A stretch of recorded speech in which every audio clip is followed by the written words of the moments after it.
Hey guys, Steven here, Fanatic Perspective. Great win, great mood, great weekend. Dallas Cowboys 49 to 17 victory over the New York Football Giants. Dak Prescott's 12th consecutive win over the New York Giants. They have not they haven't beaten Dak since his rookie year back in 2016.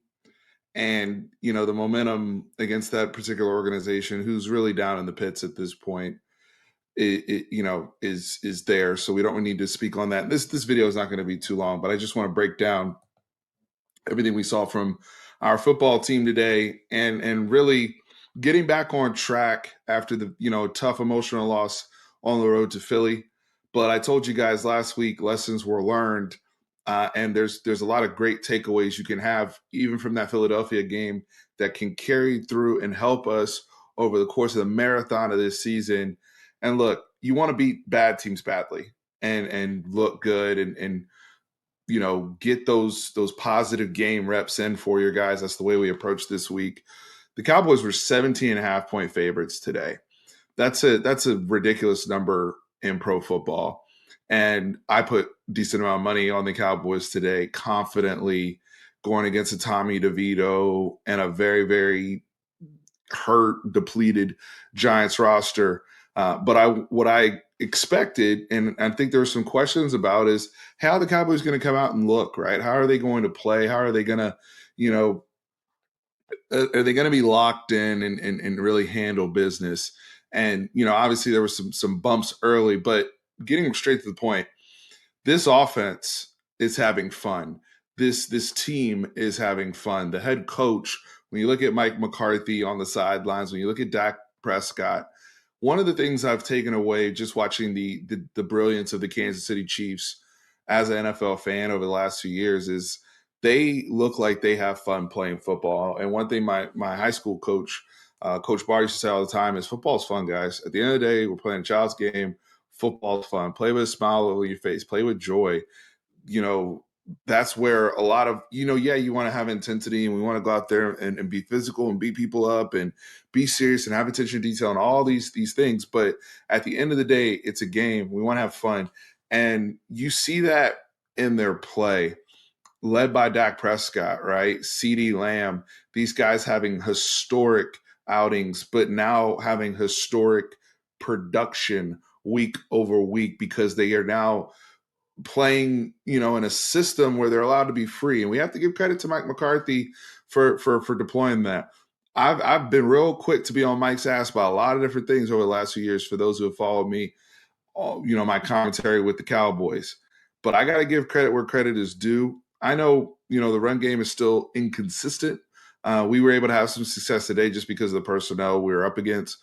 But seeing Dak and his movement, he's moving so much cleaner, y'all.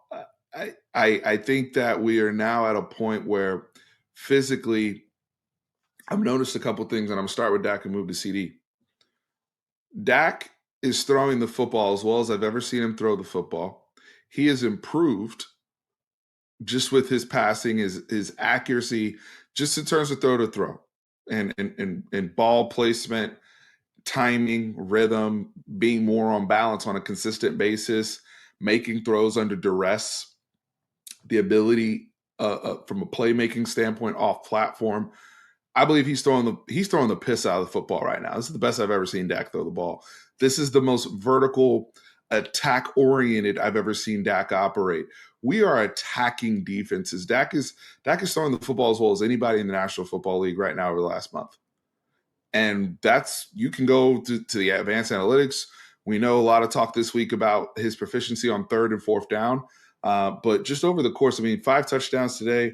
I'll bring up the stats here because it's really remarkable the progression that he's made as a passer with operating and utilizing his weaponry as well, right? So when we look at, if I just go to the box score here and we look at 26 of 35, 404 yards passing, 4 touchdowns, and you look there, 2 rushes for 17 yards and another touchdown in the red area. Dak Prescott another thing is the move. Going back to my point about him moving better, I think we're now at a point where he's just more comfortable now, years away from that surgery. Yes, he's not as fast and explosive and as powerful a runner as he was, aka Mississippi State Dak, but he's gotten back some of that juice. And I think the refinement of his mechanics and just constantly tweaking and improving over the years, this is a game where you are constantly a work in progress. We've watched Aaron Rodgers, Drew Brees, some of the great quarterbacks play well into their 30s and play, Tom Brady being the biggest example of this, of looking stronger throwing the ball vertically down the field as they get older because they're working on these things and improving certain techniques and mechanics, in the offseason that enable them to drive the football down the field even as they get older age. Growing up, it used to be the young boys were pushing the ball down the field. And as guys got older, you would lose your fastball. And it would look more like what you saw at the end of Ben Roethlisberger's career. Now, Dak is 30, and he's reaching that point also of understanding of defenses. And this is the space that Romo entered, 2012, 2013, where he was 7, 8 years in the league, also 30 years old, and things he can operate at a more surgical element, a more surgical level on a more consistent basis. That's where Dak Prescott is playing right now. Outstanding job. But you know who else has gotten better over the offseason? And it's bled into this year. CeeDee Lamb is a better football player now. CeeDee Lamb set the record, NFL record, most consecutive games with 10 catches or more and 150 yards receiving or more.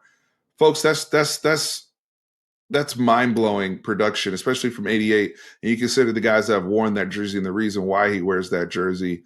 And for him to be performing at this historic level on historic pace this year, quite frankly, you look at 14 targets, 11 catches, 151 yards, a touchdown. We obviously got Brandon Cooks scoring today, and we'll touch on Cooks and Gallup and some of the other guys that were included because, Dak is also just distributing the ball like a maestro back there. But in terms of CeeDee Lamb, here's where we've gotten better.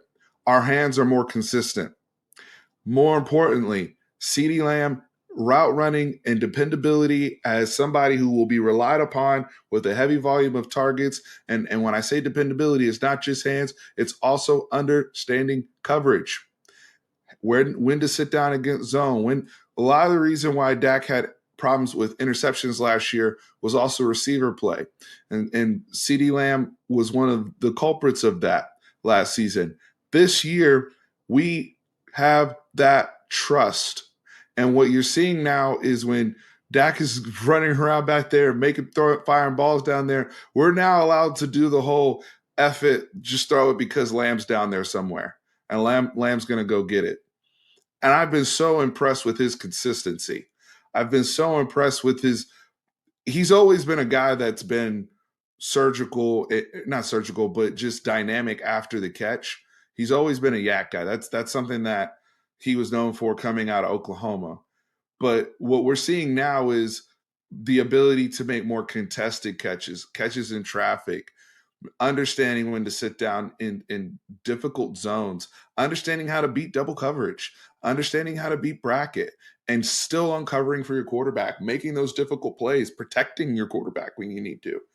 CeeDee Lamb is there shouldn't even be a question anymore about if he's the number one receiver. It's, where does he fall in the top 5, top 3 guys? Because he's in that group. That's how well he's playing. He's an elite football player, and we're blessed to have him on our football team right now. Brandon Cooks, so blessed to get him going today. And you know what? This was a game where you see guys like Brooks, you see Deuce Vaughn getting reps, you see Jalen Tolbert getting reps. The linemen that got in today, guys on defense, 640 yards, only allowing, Tommy DeVito, not allowing bad players to go off against you. The Giants ran, I don't even know if they ran 45 to 50 plays today. I think their total play count, what was their total play count today? It was very, very low, right? So, I mean, overall, yeah, total plays, 55 plays. So that last drive, they ran a bunch of plays. But just a remarkable job defensively by our guys. Deron Bland getting another interception today.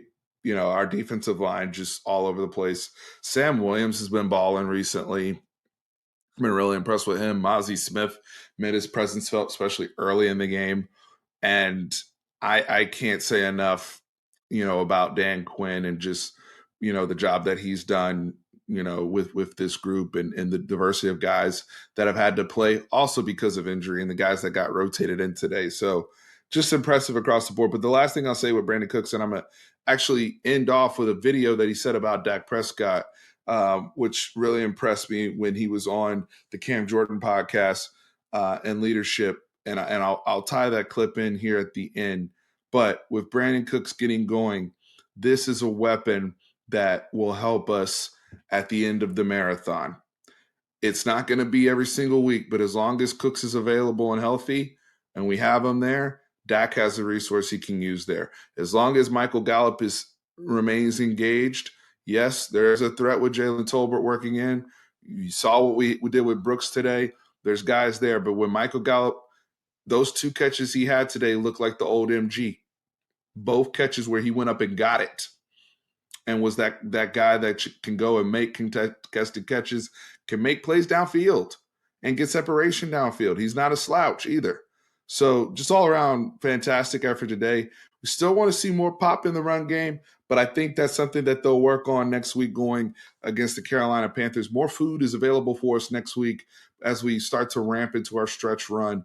The goal is to get to 7-3 after Carolina, going into Thanksgiving against Washington, and really just trying to seize as much momentum as possible. But look, this West Coast, whatever we were running before, folks, we vertical now. Folks, we playmakers now. We getting active now. Ain't no more dink and dunk anything now that we saw at the beginning of the year. Our quarterback is a playmaker now. We having fun now. We smiling now. We turning up. And look, I know we beat up a bad football team. That's what you're supposed to do. But they still pro football players. It's the NFL. I'm taking a victory. I'm celebrating no matter what in the NFL game. No doubt about it. This ain't college where the discrepancy is astronomical. It's a divisional opponent, right? So credit to them, credit to Mike McCarthy and his staff, and let's keep the ball rolling next week against Carolina. Hit me in the comments, subscribe, like the video. I appreciate y'all. Steve, we out. Tom Brady and Drew Brees, right?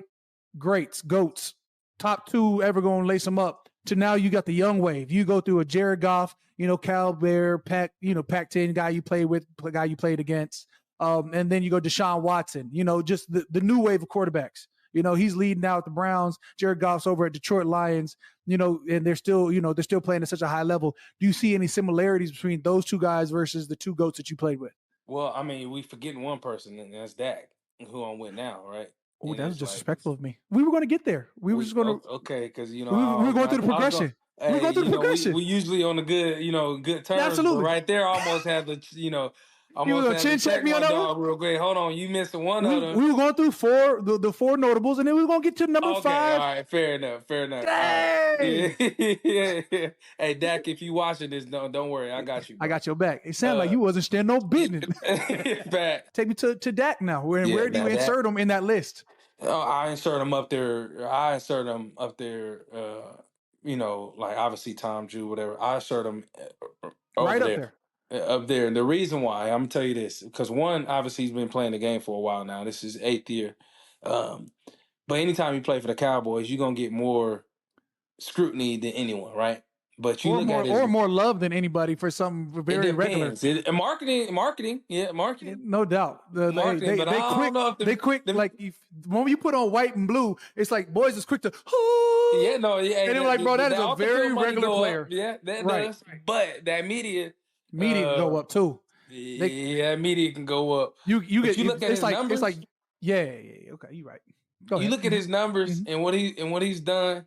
But his leadership though is like when I tell you one of the best leaders I've been around, and that's saying a lot. Drew, you know what I mean, and Tom obviously speak for itself, but that boy can lead you into a pack of wolves. Like it's so natural, it ain't fake. You know that's what I mean? He got them canines for him. That boy might be able to.